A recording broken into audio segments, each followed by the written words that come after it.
Friends, અસલામુ અલૈકુમ. તો સ્વાગત છે તમારા બધાનું આપણા ન્યૂ વિડીયોમાં. ઉમ્મીદ કરું છું તમે બધા મજામાં જ હશો ને તમારા બધાની દુઆથી અલ્હમ્દુલિલ્લાહ અમે પણ બધા મજામાં જ છીએ. તો અત્યારે હું ઘી કરવા બેઠી છું. તો અત્યારે ઘી બને છે ને આપણા પાસે છે ને મિક્સર છે, ઓલી ઇલેક્ટ્રિક જળણી આવે ને એ મારા પાસે નથી, મારે લેવાનો વિચાર છે. તો અત્યારે હજી માખણ કાઢું છું. સવારે તો તબિયત બરોબર નથી તો કામ બધા પેન્ડિંગમાં પડ્યા હતા. અત્યારે તો 5 વાગી ગયા છે તો આપણે ફટાફટ માખણને બનાવી લઈ. છોકરી હમણાં સ્કૂલેથી આવી જશે. સવારે છે ને તબિયત મારી આજ બરોબર નહોતી ને હું હજી નાઈને જ આવી છું. ગૂંચ મેં હજી કાઢી નથી. થોડી વાર પછી હવે માખણનું કરી લઉં ને પછી કરીશ ગૂંચનું. ત્યાં લગીનમાં રસોઈનો પણ ટાઈમ થઈ જશે. તો ચાલો ફટાફટ, લાઇટ છે ને તો બનાવી લે. લાઇટ આવ જાવ કરે છે બહાર પવનના કારણે. આજ પવન બહુ જ છે તો લાઇટ છે ને આવ જાવ કરે છે. તો આપણે પહેલાં માખણનું કરી લઈએ પછી આપણે મળીએ. તો ફ્રેન્ડ્સ, આવી રીતે કંઈક માખણ બને છે ને એમાં છાશ છે. હજી આટલું પડ્યું છે આપણે મલાઈ. તો ચાલો ફટાફટ માખણ બાકી છે ને એટલું બનાવી લઈ. વહેલાસર બની જાય ને તો ગરમ કરીને પછી ઘી બનાવીને તમને ત્યારે દેખાડીશ. આપણું માખણ ઓલમોસ્ટ નીકળી ગયું છે ને હવે એને આપણે ગરમ કરી લેશું. ધીમા તાપે ગેસ ઉપર મૂકી દેશું તો સરસ આપણું ઘી બની રેડી થઈ જશે. ઘી તો બની ગયું છે પણ મારી કીટો નહીં ખાઈ ને એમાં મેં ખાંડ નાખી છે. છોકરી મેં તો ખાધું નહીં, હું છે થોડુંક ખાઈશ, મને ભાવે. હા, સાનવીને રીમસાને એવું ના ભાવે ઘીવાળું. Hello friends, good morning. તો આપણે મળીએ છીએ નેક્સ્ટ ડે મોર્નિંગમાં. કેમ કે છે ને કાલ સાંજે મારાથી શૂટ ના થયું કાંઈ.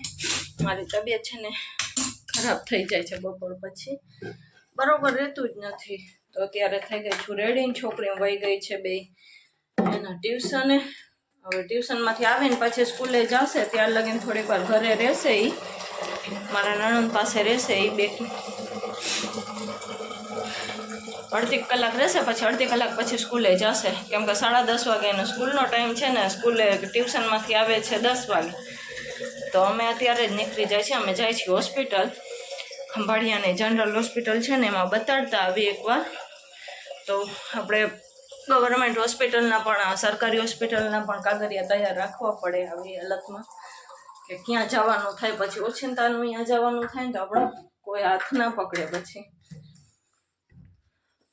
અને જાય છે આજ બસમાં, કારણ કે છે ને હું ગાડીમાં જાઉં છું તો પછી મમ્મી અહીંયા ખીજાવે છે મને. બસમાં ગાડીમાં જવાનું કારણ એ જ કે વાહનનું છે ને તકલીફ થોડીક પડે છે એના કારણે. એટલે આજ બસમાં જાય છે. અને રસ્તો બહુ જ ખરાબ અમારે અહીંયા થઈ ગયો છે.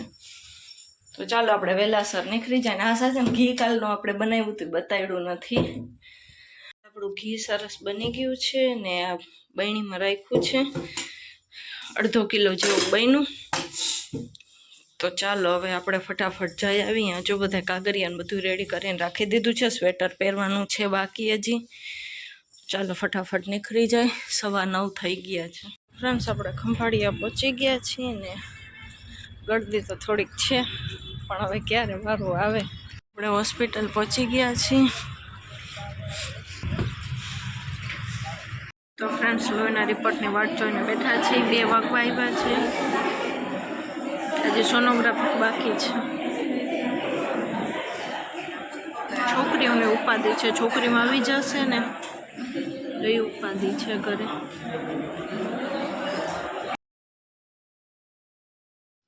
તો ફ્રેન્ડ્સ, સાંજ પડવા આવી છે ને હવે ફ્રી થયા છીએ ને હવે જાય છીએ ઘરે અમે.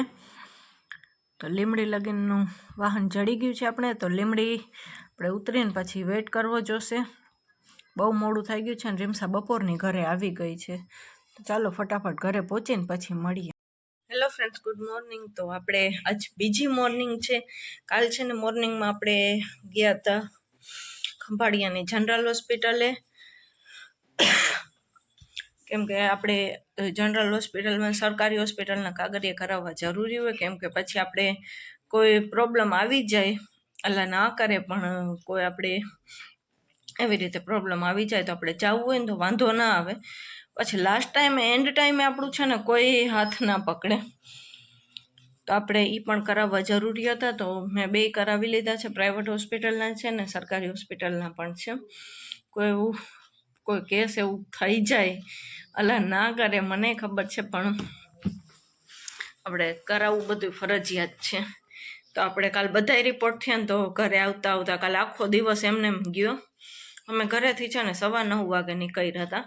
ઘરે પહોંચ્યા ને તો રાતે 7:30 વાગી ગયા હતા, કેમ કે સોનોગ્રાફી, લોહી પેશાબના રિપોર્ટ બધું પહેલેથી જ પાછું મારું કર્યું. તો પછી સરકારી હોસ્પિટલમાં તો એમ કે વાર ગળદી હોય એટલે વાર તો લાગે, એક જગ્યાએ 3-3, 4-4 કલાક. અને છોકરી પણ ઘરે આવી ગઈ હતી, એની પણ ઉપાધિ હતી. છે ને રીમસા કાલ 2 વાગે સ્કૂલેથી ઘરે આવી ગઈ, એની આંગળી પાકી હતી એના કારણે. તો પણ મને છે ને ખબર પડી 4 વાગે કે રીમસા ઘરે આવી ગઈ છે. પછી મને કાંઈ શક જ ના વરે, એમ થાય કે હવે શું હશે, શું રોતી હશે કે શું. પાછી રીમસાની એવી ઉપાધિ હોય, કંઈક ગમે એ કંઈક થાય ને એટલે એનું રોવાનું વધારે હોય, તો એ તો કાંઈ નહોતું, રોતી તો નથી બહુ જ.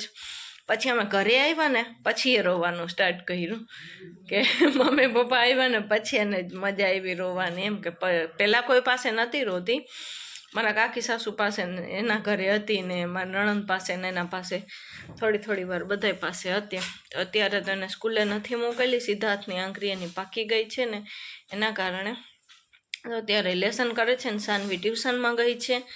ને મેં ઘરના થોડા ઘણા કામકાજ કર્યા, તો થોડોક શ્વાસ વધારે ચડી ગયો છે, તો હું બેસી ગઈ છું વળી વિસામો ખાવા. તો પહેલેથી જ બધા કાગરિયાન થયા ને તો એના કારણે વાર લાગી ગઈ. તો આપણે મહિના દિવસ પછી પાછું જવાનું છે. પછી તો એટલી બધી વાર ના લાગે, કારણ કે આ બધા રિપોર્ટ થઈ જાય ને એકવાર પછી વાર ના લાગે. અત્યારે થોડા ઘણા કામકાજ થાય છે અને રીમસા અહીંયા બેઠી છે. નાસ્તા પાણી થઈ ગયા છે બધાના, ને સાનવી ગઈ છે ટ્યુશનમાં, હમણાં આવશે. હજી તો 1.5 કલાક છે, તો હમણાં આવી જશે થોડીક વારમાં, પછી જશે સ્કૂલે. આજે રીમસાને સ્કૂલે પણ નથી મોકલવાની, જો એ કહેશે તો પછી મોકલી દઈશ, કેમ કે એની છે ને આંગળી અત્યારે એટલી બધી છે તો નહીં, અત્યારે લેસન જ કરે છે. જો હા પાડશે તો પછી ભલે વહી જાય, તો ખાલી એનું સ્કૂલ ખોટી ના થાય. પાછું હમણાં વળી આપણે જામનગર કદાચ ઇન્શાલ્લાહ જવાનું 2 દિવસમાં થશે, તો વળી પાછી એ પણ સ્કૂલ ખોટી થાય એના કારણે. તો અત્યારે તો કામકાજ આપણે કરી લઈને આજનો વ્લોગ આપણે અહીંયા જ એન્ડ કરી નાખશું. તો મળીએ કાલે કોઈ ઇન્શાલ્લાહ બીજા નવા વ્લોગની સાથે. ત્યાં લગીને બધાને અલ્લાહ હાફિઝ.